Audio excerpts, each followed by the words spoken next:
손흥민에게 올 시즌 가장 중요한 경기, 유로파 리그 8강 진출이 달린 떨리는 경기가 토트넘 호스퍼 스타디움에서 열리게 되었습니다. 유로파 리그 16강 2차전, 토트넘 대 알크마르 경기입니다. 분명 체급 차이가 나는 팀과의 대결입니다. 그럼에도 토트넘은 리그에서 초라한 13위, 알크마르는 네덜란드 리그에서 5위권입니다. 두 팀은 이미 올 시즌 두 차례 맞붙게 되었습니다. 토트넘이 홈에서 1대2로 졌고 알크마르 홈에서는 베리바의 자책골이 나오면서 0대1로 패배를 했습니다. 토트넘도 두 경기에서 단 한 골만 넣었다는 건 굴욕적이죠. 반면 알크마르는 토트넘을 상대로 골을 넣지 못했습니다. 기록으로만 보면 두 팀 모두 수비 축구팀인 줄 알 겁니다. 토트넘은 이미 유로파 리그 16강에서 광탈을 경험했던 적이 있습니다. 상상도 못한 원정 경기 0대3 참패로 이후 무리뉴 감독은 경질됐습니다. 지금 토트넘은 그때보다 더 위기 상황입니다. 16강 1차전에서 패배하고 돌아왔으니까요. 버티는 게 가능하다면 손흥민의 토트넘 10년 우승의 꿈은 물거품이 되어버립니다. 알크마르가 실점을 했던 만큼 토트넘이 화력을 제대로 보여주게 되면 솔직히 알크마르 상대로 걱정하면서 응원한다는 것 자체가 말이 안 됩니다. 몇몇 팬들은 16강 올라가도 프랑크푸르트나 아약스에 패배할 거다라는 망언을 쏟아내는데 겉으로 보여진 토트넘의 상황과 기록을 보면 충분히 그렇게 예측할 수도 있지만 지금 토트넘 스쿼드를 보면 앞으로의 성적을 기대해봐도 됩니다. 손흥민은 인터뷰를 통해서 어느 때보다 컨디션이 좋은 상태라고 말했습니다.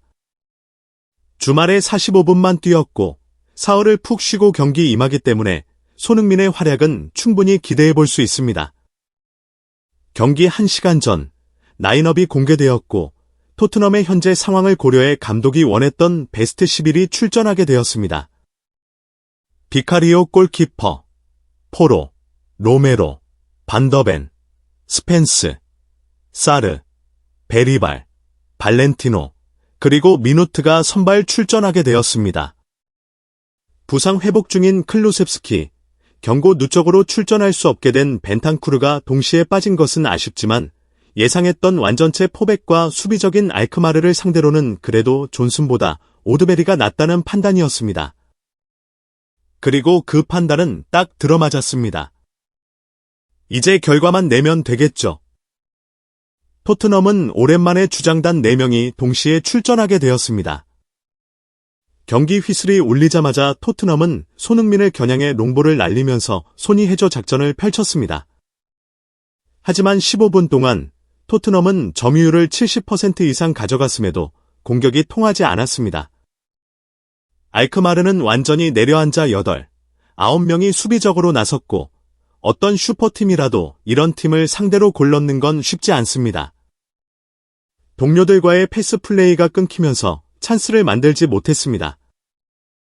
스펜스와 손흥민의 호흡이 아쉬웠고 정교함이 조금 부족했던 거죠. 하지만 확실한 건 토트넘은 1% 부족한 공격 작업을 제외하면 정말 긍정적인 팀이 되었다는 겁니다. 로메로와 반더벤은 눈을 시원하게 해줬습니다. 17분, 토트넘은 코너킥을 만들어내며 점점 공격이 통하기 시작했습니다. 22분, 손흥민의 날카로운 얼리 크로스가 나오면서 본격적으로 알크마르를 위협했습니다. 그리고 26분, 손흥민의 압박이 제대로 통했습니다. 알크마르의 센터백이 마땅한 패스 코스를 찾지 못하자 손흥민이 구석으로 몰아넣듯이 달려들었고 그 압박이 통하면서 공이 손흥민 몸에 맞고 굴절대 박스 안에 있던 솔랑케에게 전달되었습니다. 솔랑케는 곧바로 슈팅을 할 수도 있었지만 한 템포 늦춰 빈 공간으로 내주면서 오드베리가 왼발로 시원하고 완벽한 득점을 만들어냈습니다.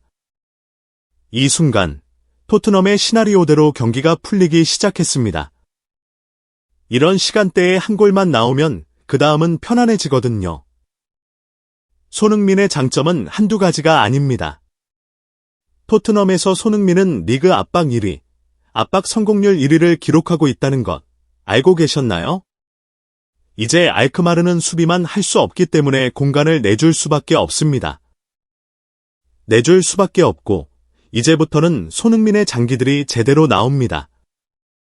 33분, 손흥민이 수비수를 제치고 중거리 슛을 시도하며 슈팅을 기록했고 36분에는 젊은 알크마르 선수들과 100m 스피드 경쟁을 펼치며 압도적인 미친 스피드를 보여주더니 박스 안에서 3명의 수비수 사이에서 슈팅까지 만들어냈습니다.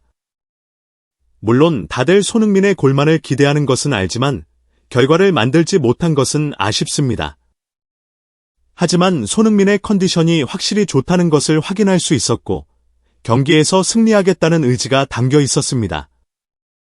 토트넘은 단 한 번 수비 집중력이 흐트러지면서 실점 위기를 겪었지만 전반전은 1대 0으로 마무리되었습니다. 그러나 두 경기 합산 스코어로 보면 아직 동점 상황입니다.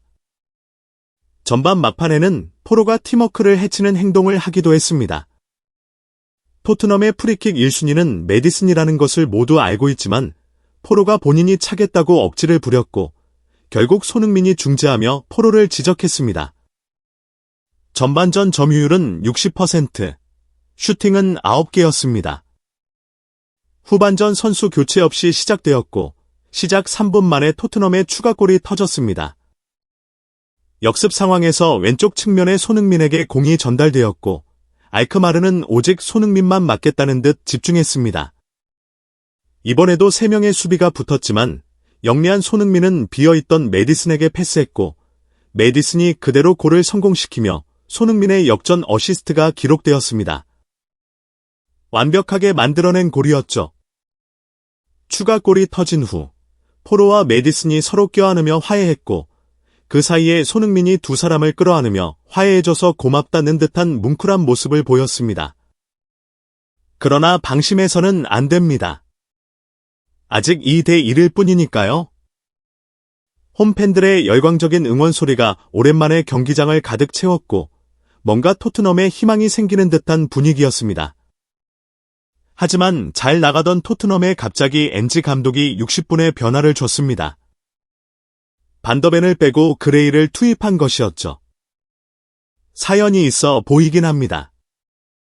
아마도 반더벤은 내구성이 단점인 것 같습니다.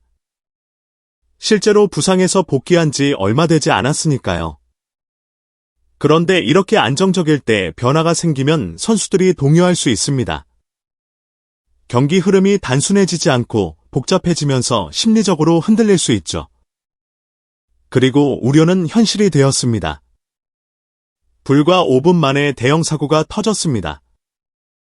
수비 진영에서 실수가 발생하며 실점했고 합산 스코어가 다시 동점이 되어버린 것입니다. 냉정하게 보면 이 실수는 그레이가 들어오면서 시작되었습니다. 반더벤이 있을 때는 커버가 되었던 수비가 그레이가 수비 위치를 잡으면서 갑자기 멈춰버리듯 정지된 상황이 되어버린 것입니다. 수비의 중요성이 다시 한번 명확하게 드러나는 장면이었습니다. 그러나 패배할 것이라는 불안감은 없었습니다. 그레이도 나름 잘해주고 있었고 결국 72분경 토트넘의 역전골이 터졌습니다. 이 장면의 기점도 손흥민이었습니다. 전반전에는 호흡이 맞지 않았던 스펜스와의 패스 플레이가 이번에는 완벽하게 이루어졌고 문전으로 컵백이 전달되면서 솔랑케의 센스 있는 도움을 받은 오드베리가 멀티골을 터뜨렸습니다. 이 정도면 정말 토트넘의 오른쪽 윙어 자리는 황금 땅이라 해도 과언이 아닙니다. 최종 경기 합산 3대2로 토트넘이 승리하며 8강 진출에 성공했습니다. 베스트 멤버만 출전하면 토트넘은 확실히 강력합니다. 인정하시죠? 손흥민도 정말 행복해할 것 같습니다. 그래, 내가 기분 좋으면 됐다. 이상 경기 리뷰였습니다. 감사합니다.